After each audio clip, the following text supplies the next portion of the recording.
Olá, queridos, sejam muito bem-vindos à segunda lição das Casas de Paz. E eu quero agradecer também o pastor Gilson, que cooperou muito com essas lições. Veja bem, essa segunda lição intitulada Por que precisamos ser salvos? Por que é necessário sermos salvos? Deus não é um Deus tão bom, um Deus de tanto amor que Ele vai fazer um jeito para todo ser humano poder ir para o céu? Veja bem, a Bíblia mostra que esse é o desejo de Deus. Deus quer muito que todo ser humano possa ir para o céu.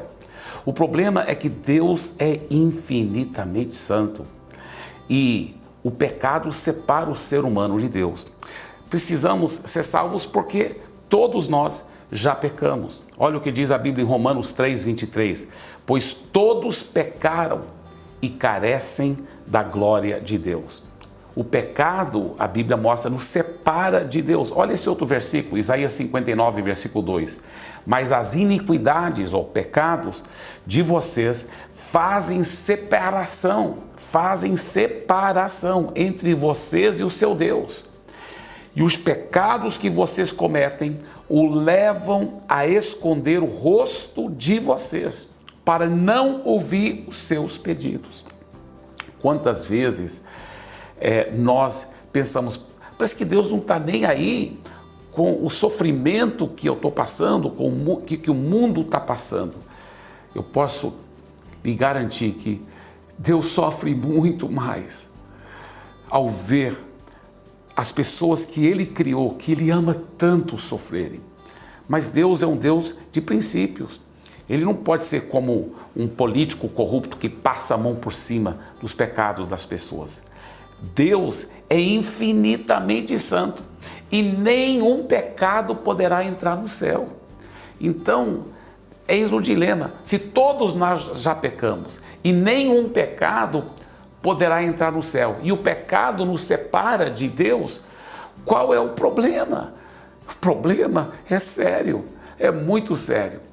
Alguém poderia raciocinar e dizer: sim, pastor Ebi, mas eu sou um cara que, tudo bem, já pequei, mas pequei muito pouco, né? Ou só em algumas áreas muito pequenas, não é como outros que pecaram muito, né? Existe uma ilustração de um homem que está pendurado em cima do fogo do inferno e ele está pendurado no último elo de uma corrente, tá certo?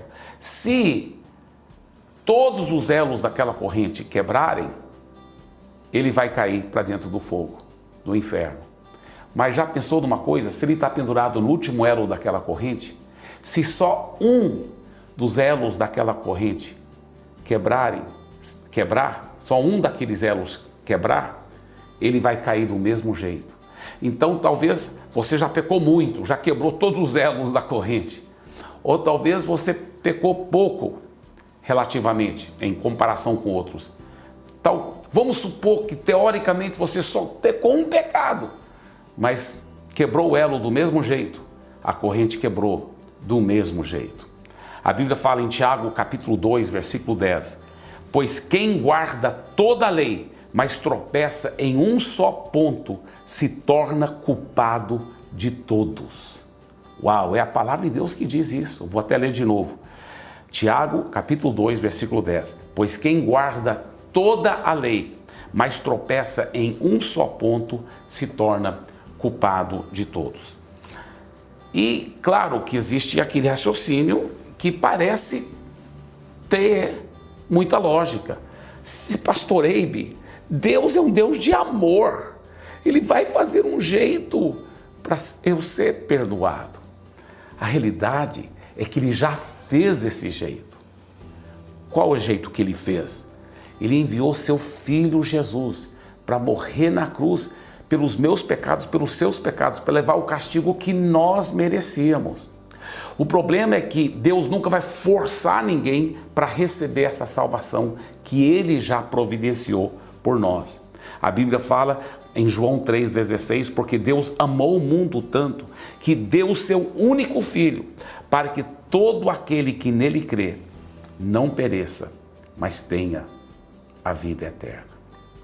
Agora, Já notou o que esse versículo mesmo diz? Vamos analisar esse versículo. É um dos versículos mais conhecidos da Bíblia, mas muita gente não compreendeu o que esse versículo mesmo diz. Olha só, Deus amou o mundo tanto, que Ele deu o seu único filho. Quer dizer, Deus não queria que ninguém fosse para a perdição eterna. Então Ele enviou Jesus aqui para a terra, para levar o castigo meu e seu, o castigo dos nossos pecados.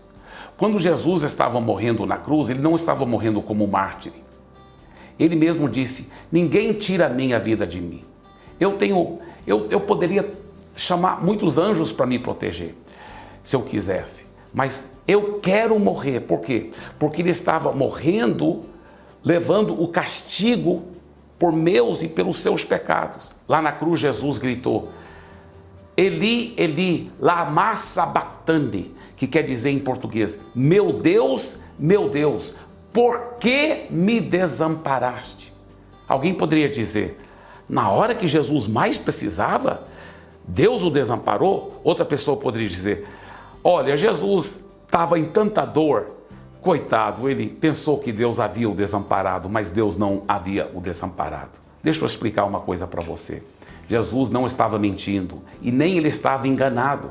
Deus desamparou Jesus sim naquele momento. Jesus não estava mentindo, ele disse: meu Deus, por que o Senhor me desamparou? Mas eu vou lhe dizer por que Deus o desamparou naquele momento. Porque Deus não pode ter comunhão com o pecado. E Jesus estava cheio dos seus pecados, cheio dos meus pecados. E a Bíblia fala que Deus estava castigando Jesus pelos nossos pecados.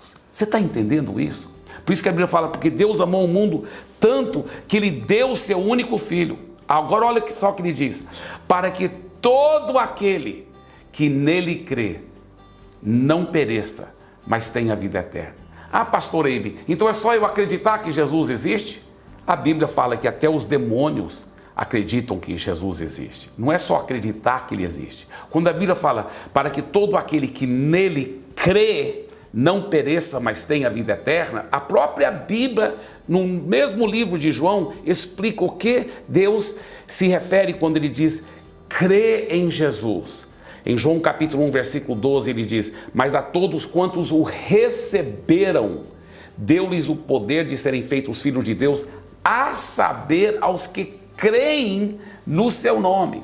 Então, ele explica que crer em Jesus quer dizer receber Jesus como seu Salvador e como seu Senhor, como dono da sua vida.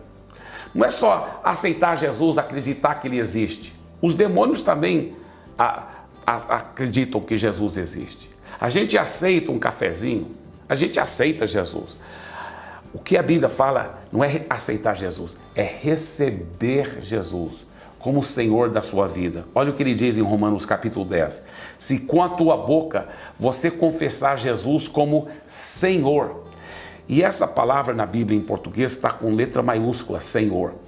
Porque no grego é uma palavra que é escrita kurios, que é pronunciado no grego kyrios. Essa palavra no grego, kyrios, é o que os escravos chamavam para os seus donos. É você entregar a sua vida totalmente para Jesus. É como se você estivesse dizendo assim para Jesus: Jesus, até hoje, eu que mandava na minha vida, eu que fazia o que eu bem queria, mas a partir de hoje, eu estou entregando a minha vida ao Senhor.